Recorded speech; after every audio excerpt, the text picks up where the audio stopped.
Young hero Bellamkonda Sai Srinivas నటించిన ఒక Telugu cinema Hindi dubbing version YouTube లో కళ్ళు చెదిరే రేంజ్ లో సరికొత్త సంచలనం సృష్టిస్తూ ఉంది.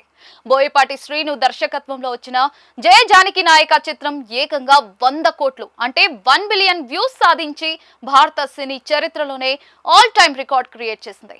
ఒకవైపు ఈ నార్త్ రికార్డులు, మరోవైపు భార్య కావ్యారెడ్డితో వెకేషన్ పిక్స్, చేతి నిండా సినిమాలతో బెల్లంకొండ సాయి శ్రీనివాస్ ఇప్పుడు ఫుల్ జోష్ లో ఉన్నారు.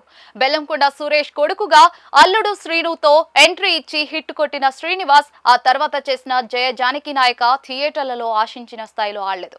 కానీ ఈ సినిమా హిందీ డబ్బింగ్ వెర్షన్ ను పెన్ మూవీస్ యూట్యూబ్ ఛానల్లో అప్లోడ్ చేయగా నార్త్ మాస్ ఆడియన్స్ కు ఇది పిచ్చగా నచ్చేసింది. ఇక బోయపాటి మార్క్ యాక్షన్ సీన్లు, రకుల్ ప్రీత్ సింగ్ నటన యూట్యూబ్ లో ఏకంగా 100 కోట్ల వ్యూస్ తెచ్చిపెట్టి ఈ అరుదైన మైలురాయిని అందుకునేలా చేశాయి. పర్సనల్ లైఫ్ విషయానికి వస్తే ఇటీవల తన భార్య కావ్యారెడ్డితో కలిసి కాలిఫోర్నియాలోని లేక్ తాహో వెకేషన్ కు వెళ్లిన శ్రీనివాస్ అక్కడ తీసుకున్న కొన్ని కూల్ ఫోటోలను ఇన్స్టాగ్రామ్ లో షేర్ చేశారు. పర్వతాలు, సరస్సు కలిసే చోటు, జీవితాంతం గుర్తుండిపోయే జ్ఞాపకాలు అంటూ ఆయన పెట్టిన పోస్ట్ కు స్టార్ హీరోయిన్ కాజల్ అగర్వాల్ స్పందిస్తూ ఇక ఫ్యామిలీని ఎప్పుడు స్టార్ట్ చేస్తున్నావు అంటూ సరదాగా కమెంట్ చేయడం నెట్టింట వైరల్ అవుతోంది. ప్రస్తుతం Bellamkonda Sai Srinivas back to back సినిమాలతో ఫుల్ బిజీగా ఉన్నారు. సాగర్ కే చంద్ర దర్శకత్వంలో నవా నటేష్ హీరోయిన్ గా నటిస్తున్న high voltage action drama Tyson Naidu ప్రస్తుతం షూటింగ్ జరుపుకుంటోంది.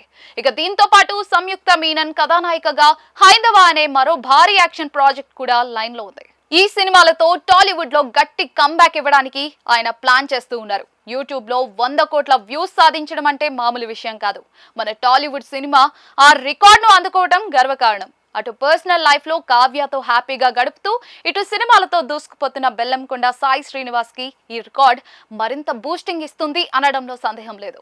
మరి రాబోయే టైసన్ నాయుడు, హైందవ సినిమాలతో ఆయన ఎలాంటి వండర్స్ క్రియేట్ చేస్తారో చూడాలి.